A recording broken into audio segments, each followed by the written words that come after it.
একজন সাংবাদিক বা জার্নালিস্টের দায়িত্ব কি কি? হাই, আমি অঙ্কিতা ব্যানার্জি, বিশালদার স্টুডেন্ট। আর তুমি যদি নিজেকে দেখতে চাও একজন জার্নালিস্ট হিসেবে, তাহলে সবার আগে তোমাকে জানতে হবে একজন সাংবাদিকের দায়িত্ব কি কি। মানে তুমি যদি একজন সাংবাদিক হও, তাহলে তোমার ওপর কোন কোন দায়িত্ব থাকতে হবে বা তোমাকে কি কি কাজ করতে হবে। যখন তুমি একটা রান্না করো, তখন সেই রান্নাটা করার জন্য যেমন তোমায় জানতে হয় কি কি সবজি লাগবে, কি কি মশলা লাগবে, কতটা পরিমাণে লাগবে, ঠিক তেমনি যখন তুমি জার্নালিজম করবে বা জার্নালিস্ট হবে, তখন তোমাকে জানতে হবে যে একজন জার্নালিস্টের কাজ কি কি। নয়তো রান্নার মতোই তোমার এই কাজটাও খেটে হয়ে যাবে। যখন তুমি ফিল্ডে নামবে, তখন যদি এই জিনিসগুলো না জেনে নামো, তখন কিন্তু বিপদে পড়তে হবে। চারটে জিনিস একজন সাংবাদিককে মাথায় রাখতে হয়। প্রথমটা হলো টাইম বা সময়।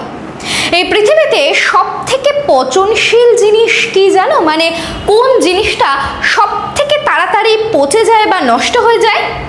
সেটা হচ্ছে খবর, তথ্য বা ইনফরমেশন। মানে একজন সাংবাদিককে সঠিক সময় সঠিক তথ্য সকলের কাছে পৌঁছে দিতে হবে। যেমন আজকে ধরে নাও ট্রেন চলাচল বন্ধ, সেই খবরটা যদি তুমি একজন সাংবাদিক হিসেবে পরের দিন জানাও, তাহলে কি সেটা ইউজফুল হবে? কোনো কাজের হবে? নিশ্চয়ই নয়। তুমি যেই মুহূর্তে খবর পেলে যে সারা দিন ট্রেন চলাচল বন্ধ থাকবে, তখন কিন্তু সাথে সাথে তোমাকে সাধারণ মানুষের কাছে খবরটা পৌঁছে দিতে হবে। কারণ একদিন যদি দেরি হয়ে যায়, তাহলে কিন্তু খবরটার আর কোনো গুরুত্বই থাকে না।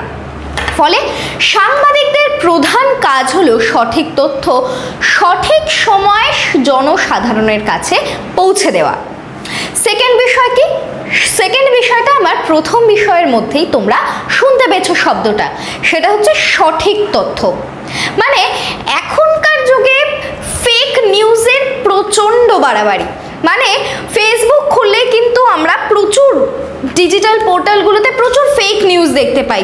আমি তো একবার দেখতে পেয়েছিলাম যে বাংলা অ্যাক্টর দেব মারা গেছেন, মিঠুন চক্রবর্তী মারা গেছেন, তারপরে এরকম বহু নানা রকম ফেক নিউজ চারিদিকে ভর্তি। ইভেন ওরা এরকম হেডলাইন দিয়ে নিউজগুলোকে পোস্ট করে, যেই হেডলাইনের সাথে নিউজের যে কন্টেন্টটা তার কোনো মিলই নেই। শুধুমাত্র ভিউ পাওয়ার জন্য কিন্তু সোশ্যাল মিডিয়াতে প্রচুর ফেক নিউজের ছড়াছড়ি। কিন্তু একজন দায়িত্বশীল সাংবাদিক হিসেবে তোমার দায়িত্ব হবে সঠিক তথ্য মানুষের কাছে পৌঁছে দেওয়া। কারণ বিশ্বাসযোগ্যতাটা কিন্তু একটা বড় ফ্যাক্টর।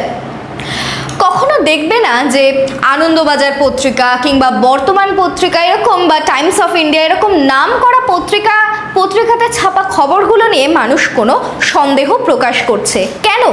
তারা তাদের দীর্ঘদিন ধরে তাদের এই বিশ্বাসযোগ্যতাটা তৈরি করেছে যে তাদের ছাপা খবর নির্ভুল, সঠিক তথ্য তারা সাধারণ মানুষের কাছে পৌঁছে দেয়। তো সাংবাদিকের অন্যতম দায়িত্ব হলো যে সাধারণ মানুষের কাছে সঠিক নির্ভুল তথ্যটা, খাঁটি তথ্যটা তুলে ধরা। তৃতীয়ত, সাংবাদিকদের বলা হয় সমাজের কণ্ঠ। মানে যেখানে আমাদের সমাজের যেখানে অন্যায় অবিচার হচ্ছে, যেখানে ইল্লিগাল কাজকর্ম চলছে, সেই সমস্ত কিছুর বিরুদ্ধে প্রতিবাদ করা কিন্তু সাংবাদিকদের অন্যতম একটা কাজ। তবে সাংবাদিকদের ক্ষেত্রে একটা নিয়ম রয়েছে, তারা কখনো এমন নিউজ করতে পারেন না যা কারোর পক্ষ নিচ্ছে, অর্থাৎ তাদের পক্ষপাতহীনভাবে সংবাদ পাঠ করতে হয়। কিন্তু এই নিয়মও সাংবাদিকরা কখনো কখনো ভেঙে থাকেন। কেন ভেঙে থাকেন? যখন সত্য প্রশ্নের মুখোমুখি আসে, হিউম্যানিটি বা মনুষ্যত্বের পক্ষ নিতে হয় তখন সাংবাদিকদের। অর্থাৎ সাংবাদিকরা হয়ে ওঠেন সমাজের কণ্ঠ, সমাজের হয়ে, সমাজে যা যা অন্যায় হচ্ছে সমাজের সাধারণ মানুষের হয়ে কিন্তু গলা তোলেন সাংবাদিকরাই। এবং এখান থেকেই উঠে আসে সাংবাদিকদের দায়িত্বের চতুর্থ পয়েন্ট, যেটা হচ্ছে ফাইট বা লড়াই। মানে সাংবাদিকদের এমন এমন খবর করতে হয় যেখানে সাধারণ মানুষরা পৌঁছতে পারেন না, নিজের জীবন বাজি রেখেও দেশ সাংবাদিকরা সেই তথ্য তুলে ধরেন। যেমন কোনো একটা জায়গায় আগুন লেগেছে, দাউ দাউ করে জ্বলছে চারিদিক, সেখানে যেমন দমকল বাহিনী, পুলিশ বাহিনী থাকে, তার সাথে সাথে কিন্তু সেখানে পৌঁছে যায় সাংবাদিকেরাও সেই তথ্য মানুষের কাছে, জনসাধারণের কাছে তুলে ধরার জন্য। এবং এই জন্যই বোধহয় বলা হয় যেই দেশে সাংবাদিকরা স্বাধীন নয় সেই দেশটাও স্বাধীন নয়।